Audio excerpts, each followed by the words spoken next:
Welcome back. We are in the final theme of our lecture course.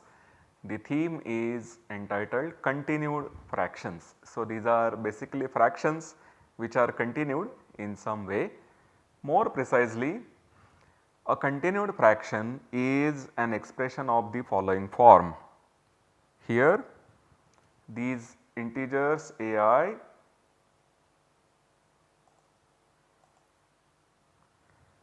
they are positive integer from a1 onwards. So, these onwards these are all positive and a0 is just an integer. It can be 0, it can be positive or it can even be a negative integer. We have such an expression and this expression, observe that it involves only finitely many integers. Such an expression is called a continued fraction.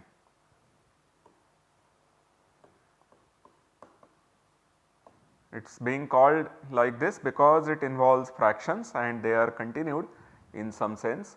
So, we call it continued fraction.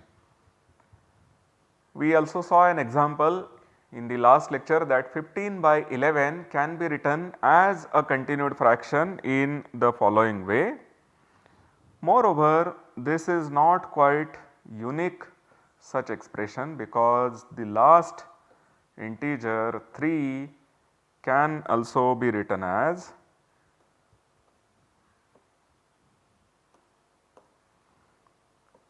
one by 2 plus 1 by 1. So, we have some sort of non-uniqueness whenever there are rational numbers involved, but the non-uniqueness would only mean that the last term where you will have an n that can also be written as n minus 1 plus 1 by 1. This is the only way by which we will have non-uniqueness for the continued fraction for rationals. Otherwise, it is essentially unique. So, before saying all these things we should also give a way to construct a continued fraction representation for a rational number and so on. We will do all these things as and when the time comes, but we also noticed another thing that if you have a continued fraction then it is necessarily a rational number.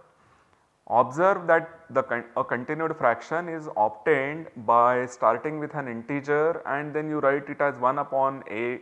So, you have a0 plus 1 and then you have a big horizontal line, a long horizontal line. Below that you write a1 plus 1 upon again another longer slightly shorter but a long horizontal line, then a2 and so on, and we stop at an, only finite data. So, we observed it in the last lecture also that this is necessarily a rational number. Let us see the proof once again.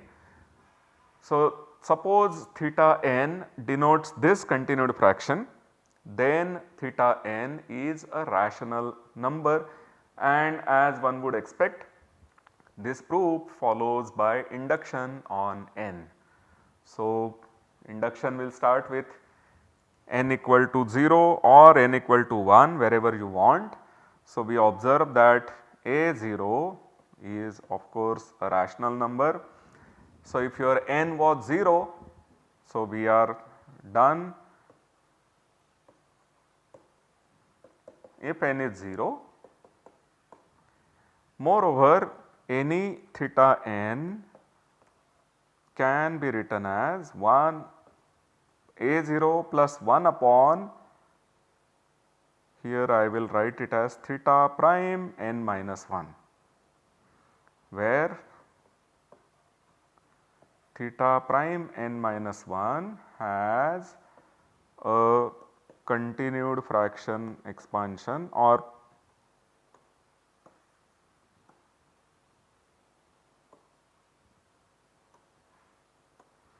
here theta prime n minus 1 is a1 plus 1 upon a2 plus 1 upon dot dot dot plus 1 upon an, which we write as b0 plus 1 upon b1 plus 1 upon dot dot dot 1 upon b n minus 1. And if we assume the induction hypothesis, because we are done with n equal to 0, so assuming the induction hypothesis,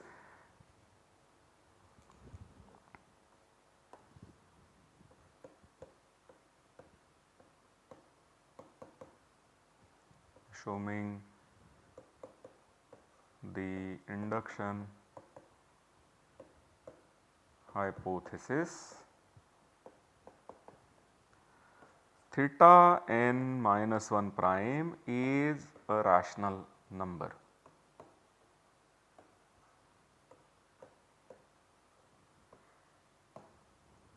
And then theta n a0 plus 1 upon theta n minus 1 prime also has to be a rational, because once theta n minus 1 prime is rational, this quantity is a rational number being reciprocal of this rational, and then you are simply adding an integer. So, ultimately the number that you get, theta n, also has to be a rational number. So, by the induction hypothesis, whenever the result is true for n minus 1, the result is true for n.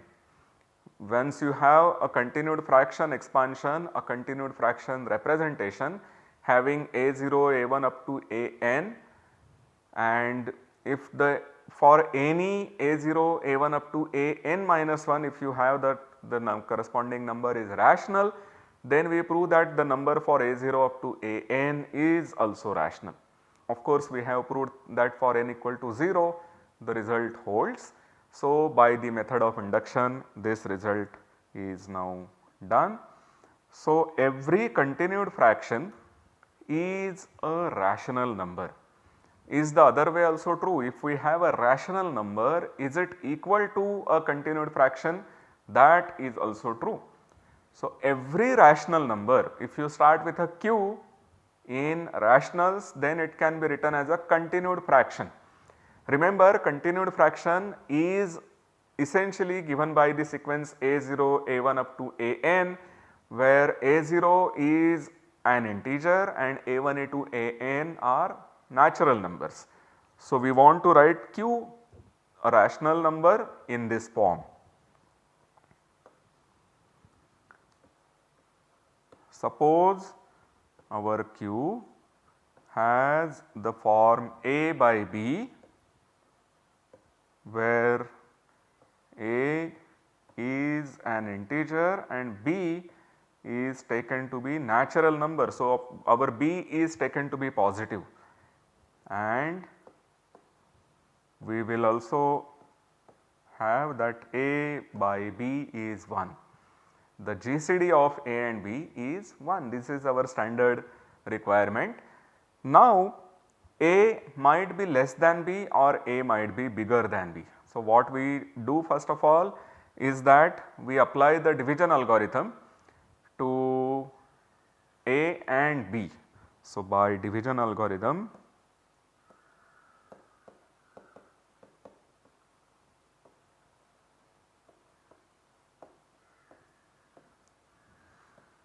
a is going to be n1 plus r1.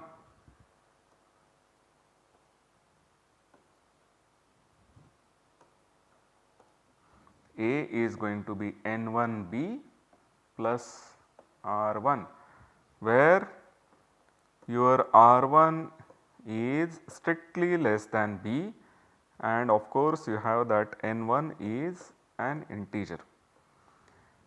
The division algorithm introduced by Euclid that we have studied in our course requires both a and b to be natural numbers. But we can of course do it whenever b is a natural number and a is any integer, we can of course have the corresponding result, with the small change that the quotient that you had obtained, that quotient can now be an integer. Earlier when we worked with a and b to be both natural numbers, we had that the quotient q1 that we had obtained there was a natural number. But if you have your a to be negative, then it is possible that b into a negative number gives you a plus there is a remainder.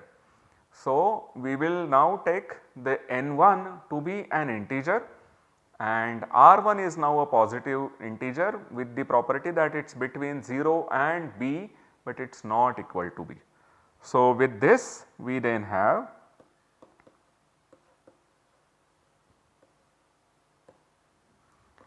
a upon b equal to n1 plus r1 upon b. So, we have written a by b, the given rational number, as an integer plus r1 upon b.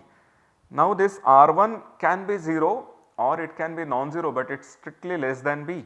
So, r1 by b belongs to 0 comma open 1. Since r1 is strictly less than b, r1 upon b is a rational number which is less than 1. And because r1 can be 0, you have that r1 upon b can also be 0, but it is otherwise strictly between 0 and 1. So, if you take the reciprocal of r1 by b, that will be a number which will be bigger than 1.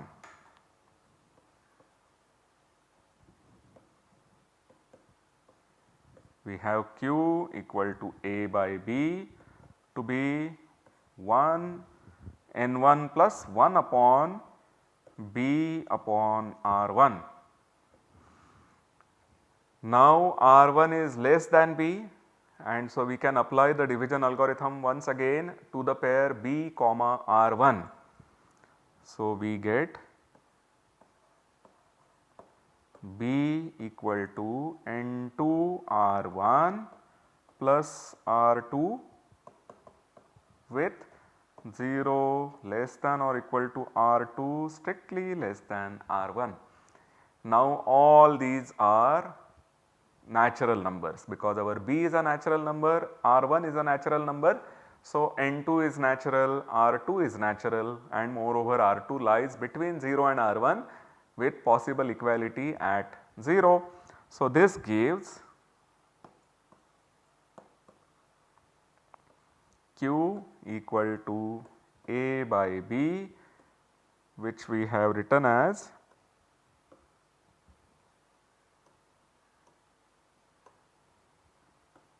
n1 plus 1 upon b by r1, but we once divide by r1 we get this to be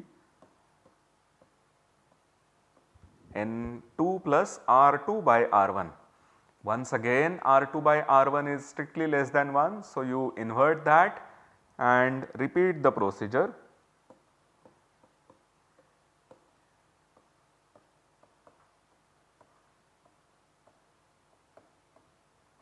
And you will get r3 by r2.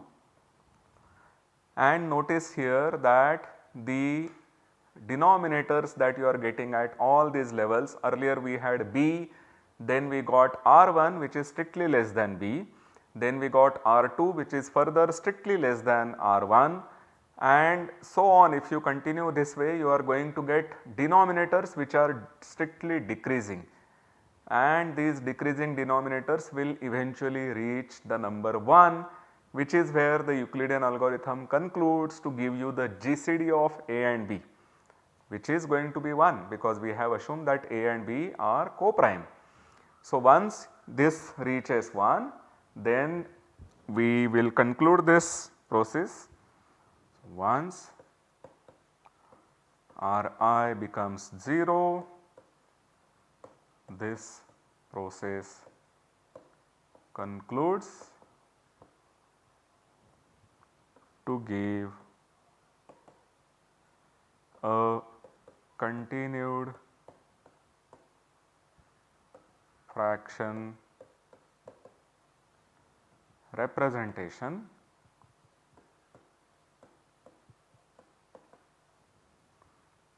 for q, which is a by b. So, we proved that while every continued fraction is a rational, On the other hand, every rational number can also be written as a continued fraction. Now the next thing we would want to do is to look at general real number and see how the continued fractions help us in approximating the real numbers. There is of course the question of uniqueness, but we have already noticed that when you have the uniqueness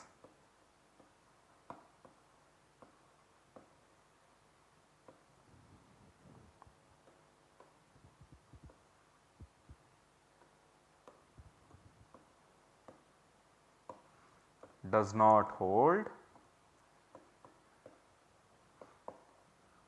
as n is n minus 1 plus 1 upon 1, but this is the only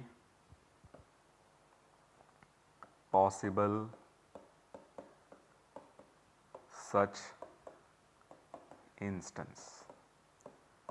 That means every rational number, thus every rational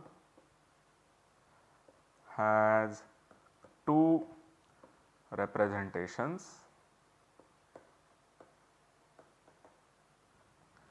as a continued fraction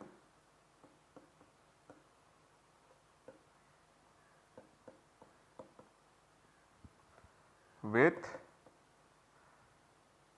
different n's.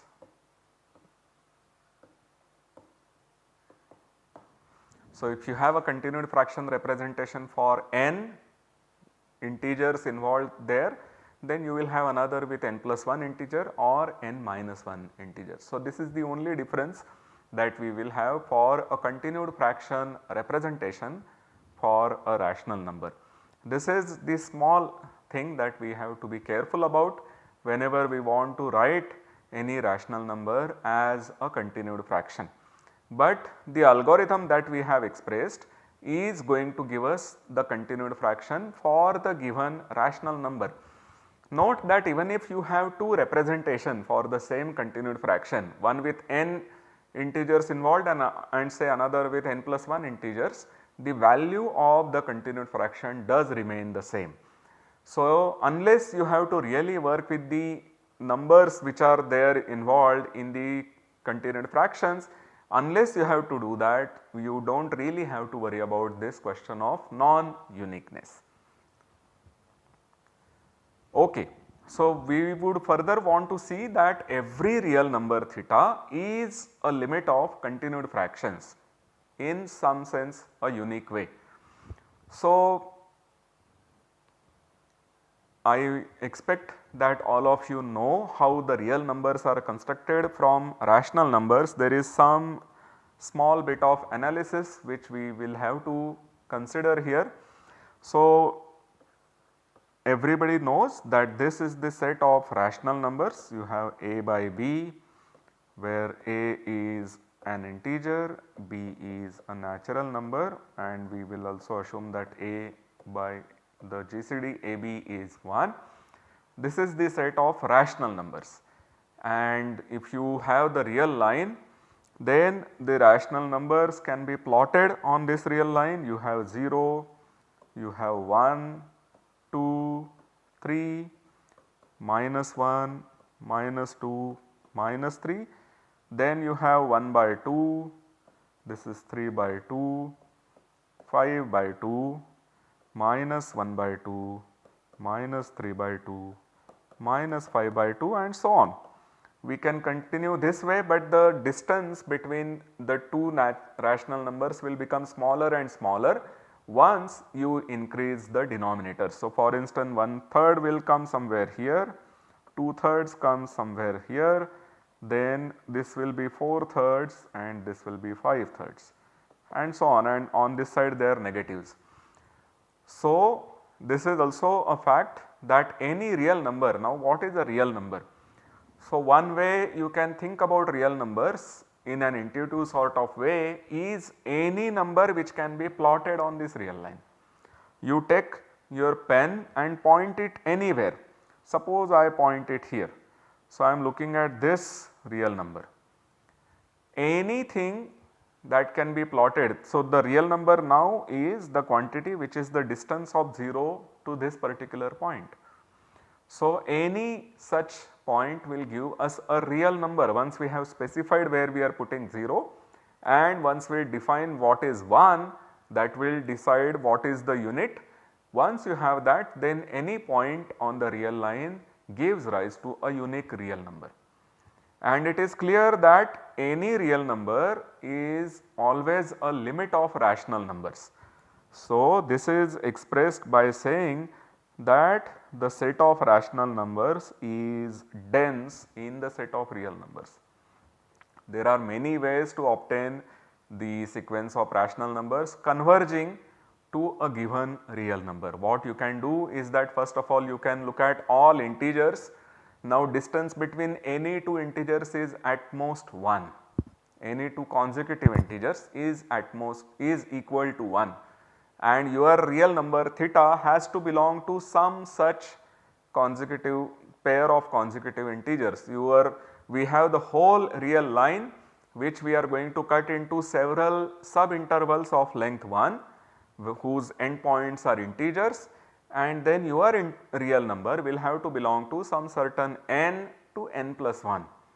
Then you take the smallest one, call that n, that will be the first term of the sequence converging to your real number. Because once you have this integer, next you can look at all the numbers whose denominators is equal to 2, and the numerator can be all integers once again. So, you have the number 0 by 2 which is 0, then 1 by 2, then 2 by 2 which is 1, then 3 by 2, 4 by 2 which is 2, then 5 by 2 and so on. So, once again you have an infinite set, but now the distance between any two consecutive such numbers is reduced by a factor of 2.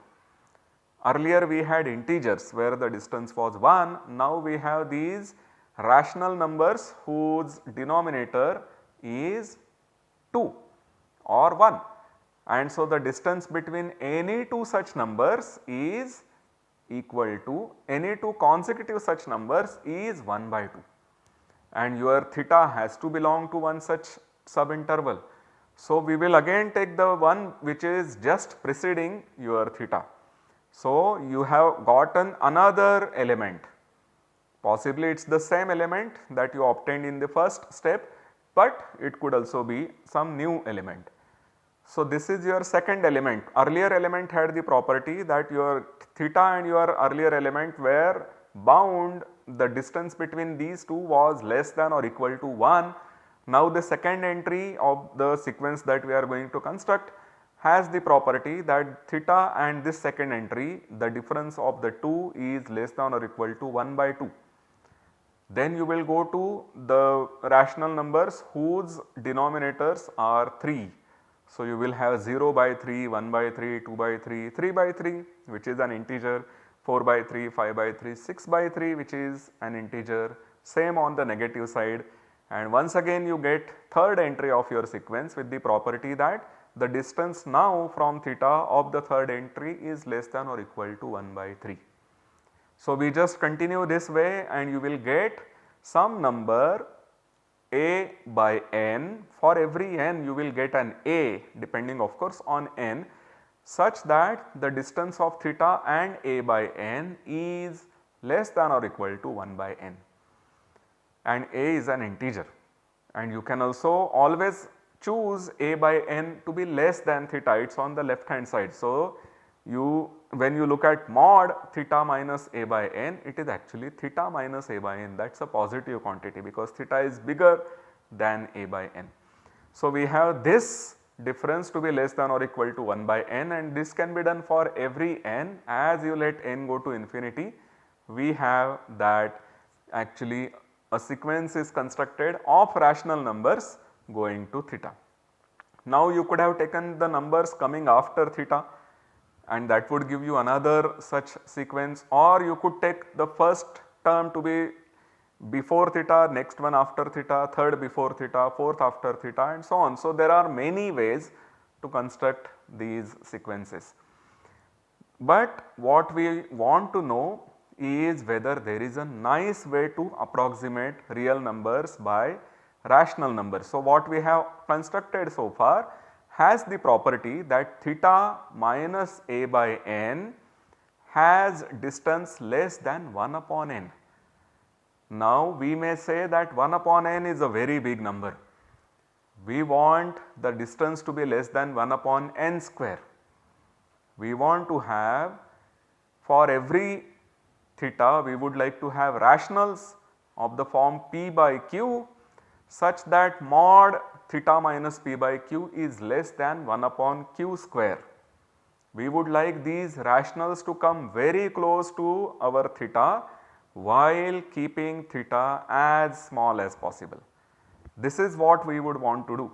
So, this and many other things will come in the next lecture. So, I hope to see you then. Thank you.